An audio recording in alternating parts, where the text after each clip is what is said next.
What is going on, guys? Welcome back to another episode of Reading on the Fly. We're doing every single thing outdoors. It is the day after Thanksgiving, a little overcast, not in the deer woods, not chasing any ducks, just because there's not a whole lot of ducks in the area at the moment. So, breaking out the traps, got some muskrat huts all around here, and we're gonna see if we can get some rats in the traps. I started trapping probably 3 or 4 years ago. My dad was a big trapper back in the 80s, back when fur prices were pretty decent. But now the fur prices are literally next to nothing.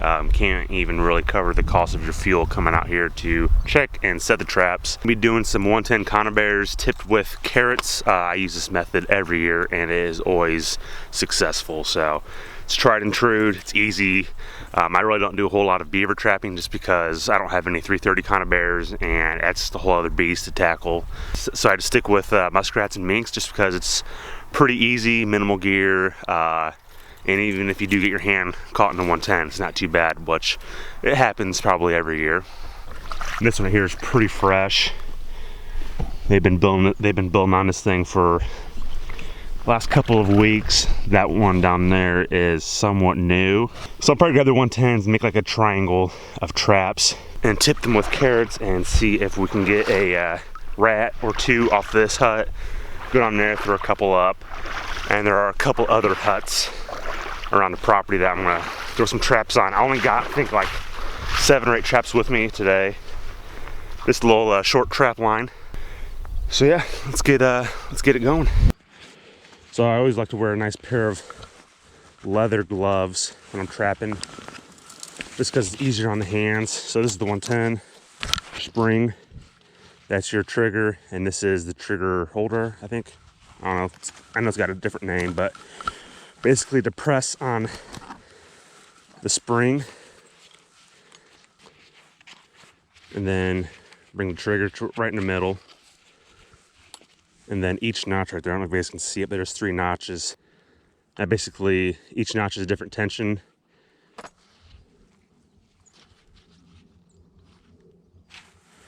And there you go, it is set.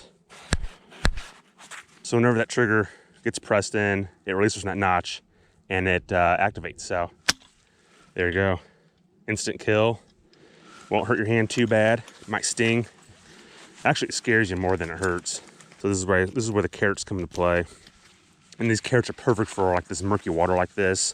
Gives them a good visibility, it looks like food to them. And they always smoke it. And using carrots like this is more of an attractant, not running these traps on like any runs or anything. Another must have while on the trap line is a bunch of random sticks. These act as trap stakes. And this is where decoy gloves come in handy. So you're not sticking your hand in that ice cold water. Loop it through that. Bring this down, set it, and stake it. And my decoy gloves have a hole in them. Stake down so it doesn't go anywhere, and it's easy to find your trap. Make sure all your traps have tags on them with your name and address and phone number. At least in Illinois, you have to have all your names on your traps, and you have to check them daily.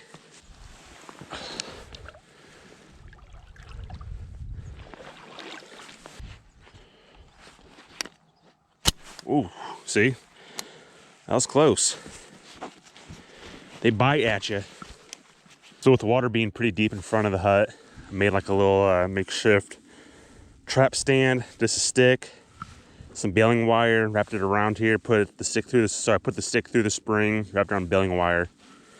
And you got like a little trap elevator. So it kind of just keeps it out of the muck. So I found another muskrat hut. A lot more shallow water, a lot more rockier bottom. Not as murky and muddy.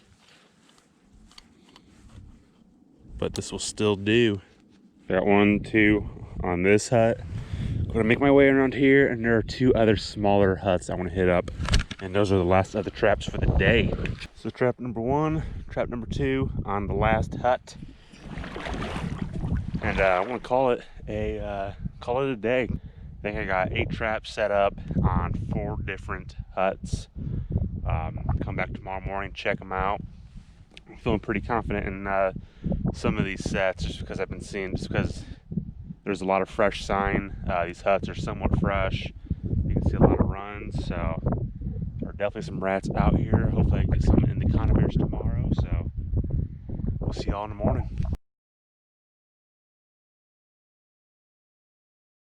Alright guys, so I am out here going to check the traps. It's probably about 10 o'clock in the morning. Did a little bow hunting today. Didn't really see much, so I decided to climb out the stand and come check my traps. I'm pretty curious to see what's in there. Hopefully I got at least one rat. Got my lucky trapping hat on. Hopefully that gives me a little something something. Might look a little ridiculous, but keeps my dome nice and warm. So let's go check it out.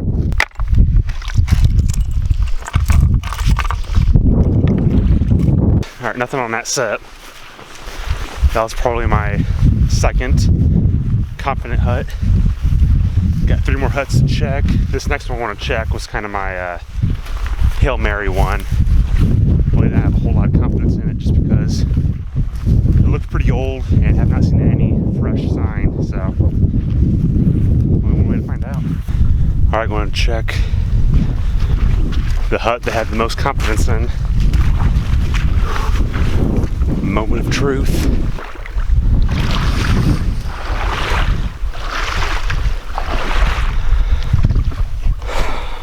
Well guys, if I was a trapper back in the 1840s, I'd be a very sad man. And I'm surprised that I did not get a single rat on this line. I had a lot of confidence in these huts because there's so much sign on a lot of them. 6 out of the 8 traps were already sprung, so I don't know if maybe these rats are kind of just brushing against them or something's bumping into them or something. Kind of disheartening. So even though it was a bust, it was still good to get out and hone my trapping skills. Maybe next time I won't wear the old trapping hat. And if you guys are new to trapping or getting into trapping, be very careful doing this, especially running 220s or 330s. Those can do some serious damage and get you in a pickle. Make sure all your traps are labeled with your name, address, and phone number, and check them every single day. Follow your state guidelines too when it comes to like footholds and stuff. You don't want to snag the neighbor's dog or anything. So I'm gonna make the long trek back to the vehicle. I was wishing my pack out would be a little bit heavier, but like I always say, it's the name of the game. So guys, don't forget to give it a thumbs up, drop a comment down below, hit that subscribe button. Until next time, see ya.